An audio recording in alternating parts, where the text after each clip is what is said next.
Hello everyone, welcome back to some Elden Ring with, I would say, a more traditional video with my meta level-ish intelligence build.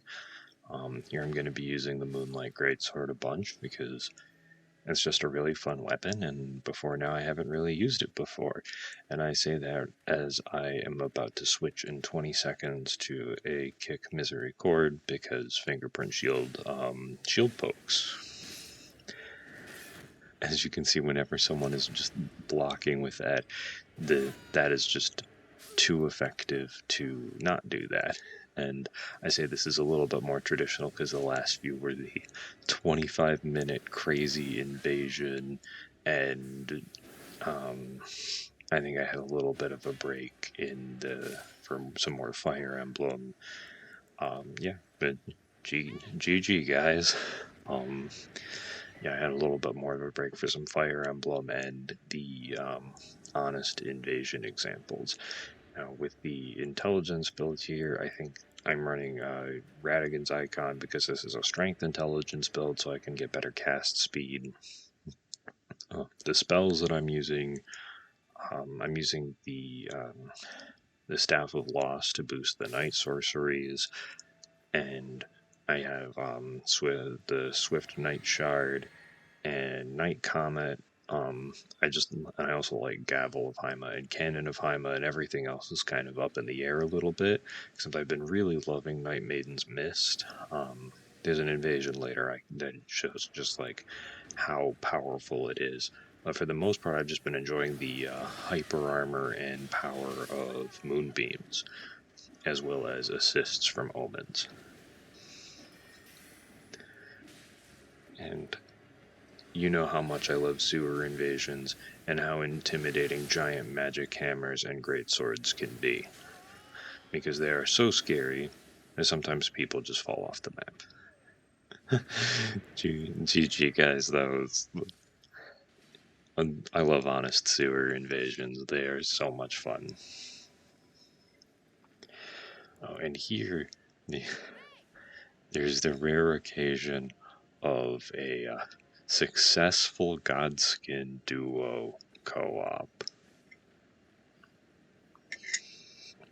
Yeah, so grab some coffee, sit back so if you play, yeah, you've probably played Elden Ring and fought these guys if you're watching this, but two bosses are always harder than one because even just going back to Dark Souls 1 with Ornstein and Smo, and I will say, poor health check. You will see why that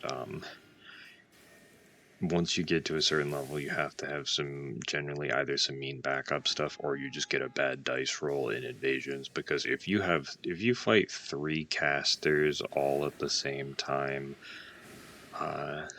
some bad things can happen to you, and it's not your fault. So really, like, poor this guy. Because there's the madness beams. Yeah, sometimes you just get blended because there's not PvE to run to because you're 3 feet from the fog wall. So, sorry you got a bad dice roll this time, health check. But like that just happens sometimes. Like sometimes you can see people like in an invader like ledging highlights videos where someone just like golem great arrows or jar cannon someone off of a ledge. So it goes both ways. They just got the bad dice roll. But back to the two bosses, because you can't really stagger them very effectively with normal weapons, and depending on when their attack cycle starts, it can be very hard to attack one or both of the bosses safely without just like running around and leading them throughout the arena. And despite the big guy kind of bodying me a bit, one of the advantages of the Moonlight Greatsword is you can stand slightly out of range and throw giant magic moonbeams at them. And also it does help with frost buildup. And I don't think I'm wearing it at this point in the build, but if I think I got my poise up to at least 51 with this armor set, and with that you can tank passively most like standard hits. So there are a few times like I can like roll through things, and even though I get hit, I'm not like super staggered and can still move. And the Bullgoat's Talisman helps with that. And then with the hyper, I don't think the hyper armor changes were made to PvE, but you can still use the hyper armor of big weapons to like finish an attack, at least to like get through a boss. And here, Holy Ground is something that I've been loving. It is a little bit of an alternative to Warming Stones. It costs a little bit more, but it doesn't heal enemies. And I think it can heal PvE if you're invading, but it gives you a defense buff to everyone standing in there, and it has, I think, a little bit faster regen. And here we have the Moonlight Greatsword gang. Between the three of us, we have 4 Moonlight Greatswords. It is absolutely wonderful. I love it, and this is just some good, silly fun. But yeah, having 51 poise, like this guy's great hammer is still gonna mess with you, and like the stagger on the fireball. So it's not everything, but like a Godric soldier straight sword or like a wolf isn't going to mess up your attack. So it's really nice to have like that little extra amount so you can finish your attacks, especially if you're using slower weapons. And I'll save it till later because I think in the last invasion there's a showcase of just how the hyper armor can also really help in PvP, where the power power stancing is still really strong and a really good way to get to do a lot of damage. However, if you are one way that like it's not like a hard counter. It's not like in rock paper scissors where you would just like lose. But one thing to like bring that into balance is if you have a decent amount of poise and have a good hyper armor weapon, you can kind of tank aggressive power stancing opponents. And as you can see, the triple Moonlight Greatsword just annihilated phase 1. And I actually really appreciate this for phase 2 because of how much Malekith jumps.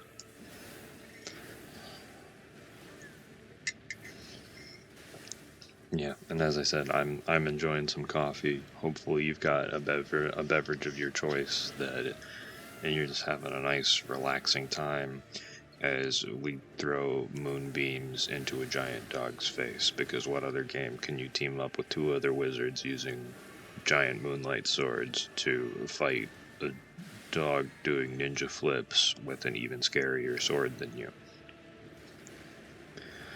Oh yeah, as I mentioned, I think way back in the last boss fight, like the alternating cycles on when you have 2 bosses together goes all the way back at least. There might have been one in Demon Souls, but I have not played that one, so it goes back to like Dark Souls 1 with Ornstein and Smo, and with how clunky and also floaty Ornstein is, that can be a bit of a frustrating fight. And then you have the Throne duo in Dark Souls 2, and then I don't. Oh, the Demon Bros I think are probably the closest one in the Dark Souls 3 in the Dark Souls 3 DLC. I don't think there's a boss like that in Sekiro. But yeah, but the Abyss Watchers, because you can kind of stagger them and also get a friend. I don't call that a one of those types of duos things. And poor fallen Moonlight companion, the Moonlight Brigade will carry on, and we will continue to throw moonbeams into everyone's faces because it's fun. And here is, I'd say, probably like an honest Taunter's tongue invasion. Like sometimes there are ganks in here, but most of the time is like it's dangerous to gank in here because the PvE is pretty high level. However, all of the like small side rooms and stuff, some people like to, I don't know, try and blend people in them. But this guy, he's just playing. He's a solo host, no hunters or just some bad luck, and Taunter's tongued up, and yeah. So he just opened the boss door, so I'm just like, whoa, I gotta be expeditious.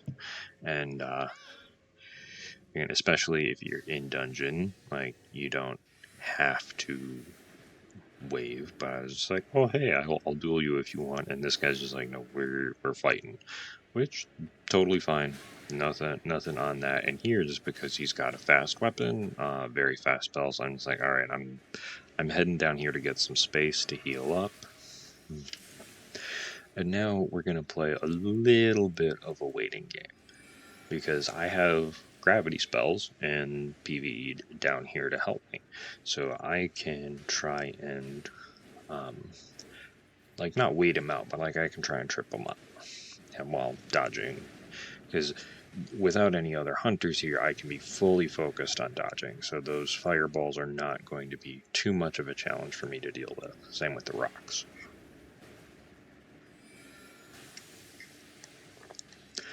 However, if he gets down here, like, that's not going to be fall damage, but he'll take damage from whatever I used to get him down here, and he's using a lot of FP, and there are enemies down here that will aggro, so he's going to go from a very advantageous to a disadvantageous situation, and I am between him and the boss door. Now, the Radon swords might have the range for this, but I at least have enough range on the Alabaster Lord's sword to be scary to try and pull him out of the Warming Stone, and I'm not even sure exactly where I am in terms of hitting him in the right direction. And here, I don't know if he realizes that I still have the FP, but I get a collapsing stars and pull him down into the enemies. Now he goes back towards the bonfire, which is the safer choice. And here I'm using Helphen Steeple, which is another just solid strength intelligence sword, especially if you don't need the range of the Moonlight Greatsword, because it still does really good frost buildup and it just chunks health. And here I'm kind of just waiting for him to like trade into me like that, because I have the defense buff from hyper armor. So even though he has a fast weapon, I'm doing more damage per hit, and I think it's just it keeps people on their back foot because they're not exactly expecting it. And if someone is being a little bit over aggressive, you can sometimes like 2-hit them because they've already committed to hitting L1 or whatever their attack button is the second time. Now here I'm going to show off the power of Night Maiden's Mist in this invasion. So Lake of Rot. All that rot is a bunch of passive damage. Now the host and their phantom who are ganking are pinned on that pillar by a second invader who's already here with the Jar Cannon.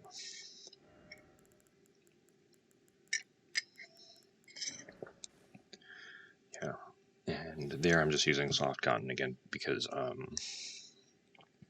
that might have been fall damage. So here again I'm just analyzing the situation, seeing whether or not they see me. Like, they've got bows, like they would be literally doing the exact same thing to the other invader, except they might have like rain of golem arrows or something. Now these guys are camped out on that pillar. However, I have a spell that will deal a ton of active area of effect damage to them, and it does more than their Warming Stone, at least in a scary amount. So they are forced off of the pillar, and the host is just running. And also rot breath is literally the worst choice because I think it's weaker rot than the lake, and also I'm already rotted. Like it's a terrible choice.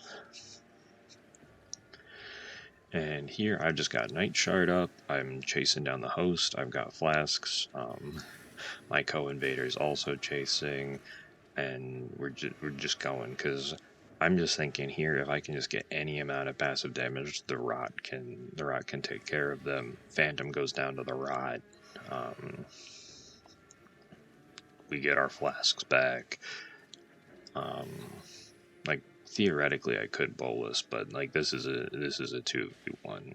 There isn't a I'm confident even with low flasks that we would be able to take this guy if they didn't just die to rot.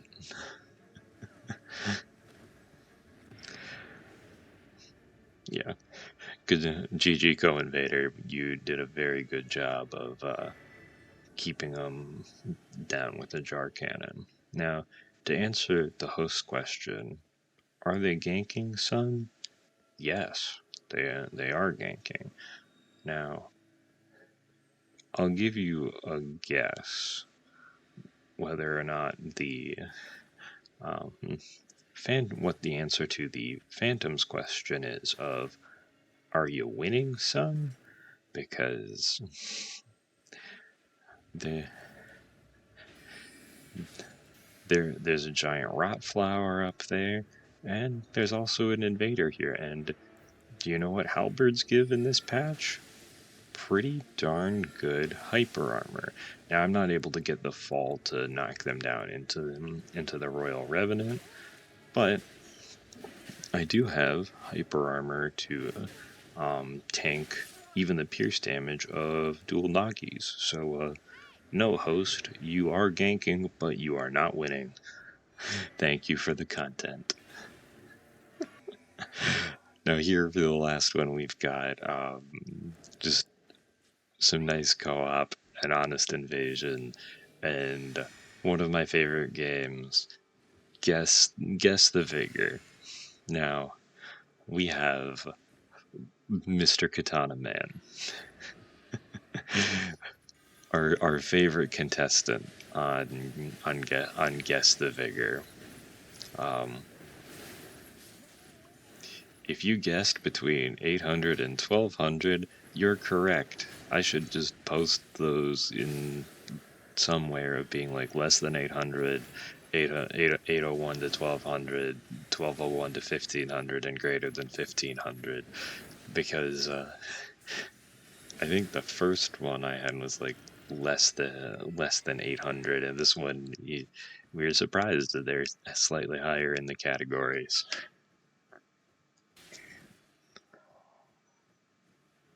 Apologize if there's a little bit of a jump there. When I was doing the last bit of commentary, the video decided to give me some N64 graphics, but here we are on a nice relaxing walk towards Neal, awaiting the final invasion of this video from just a really nice and kind invader. Yeah, I probably said it plenty of times, but these banished knights are rough to deal with, and stairs are the enemy of most things, because with the Moonlight Greatsword you pretty much have to manually aim like way high in order to send the moonbeams upstairs.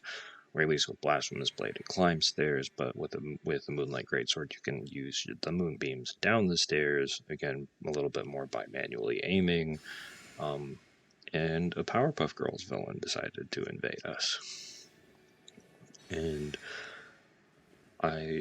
this person did invade before, but I didn't live long enough into the invasion to see how it went, but they seemed to have waited for the PvE to die when it was in a Halig Tree invasion, and well, I died to the Leon and Misbegotten, so it didn't make for good footage.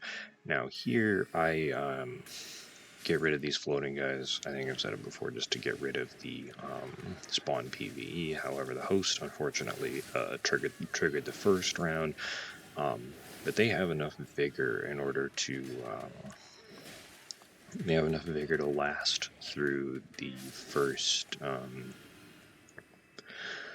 first wave and through the madness guys.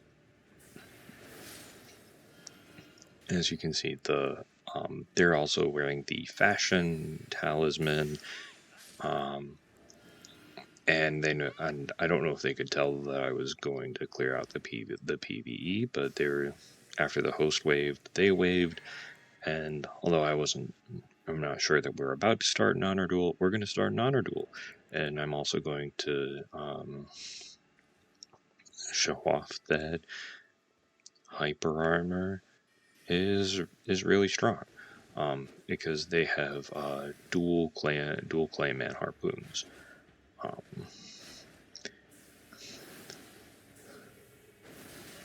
Also, jumping the moonbeams is really tough. I think I ended up on top because I fully charged that one, but as you can see, I'm able to continue the attacks and follow through with the second before he is able to get off the second L2.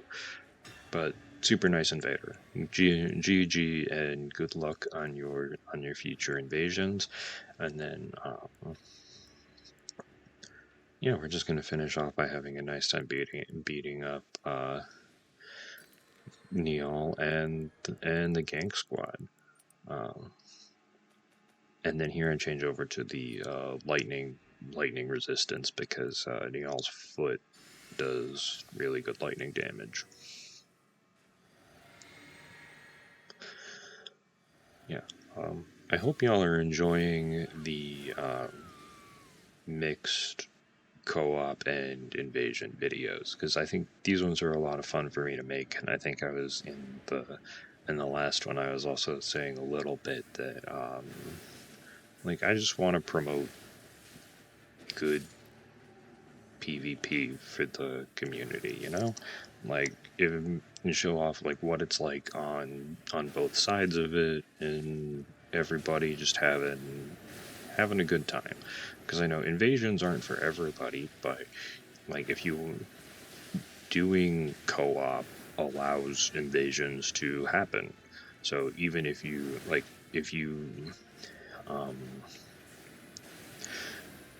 even if it is to like get in a little bit of PvP with your buddies or random buddies, like you can throw on Taunter's Tongue while you're running through a level, get some invaders to come in, and just play the level. Like don't don't turn off Taunter's Tongue, like leave it on unless like if someone's being really scummy, by all means, like you can match spite with spite, but like just have a good time, fight some bosses, and I hope y'all are having a great time. And again, thank you all for your time. Have a great day, and I will catch you in the next one. See ya.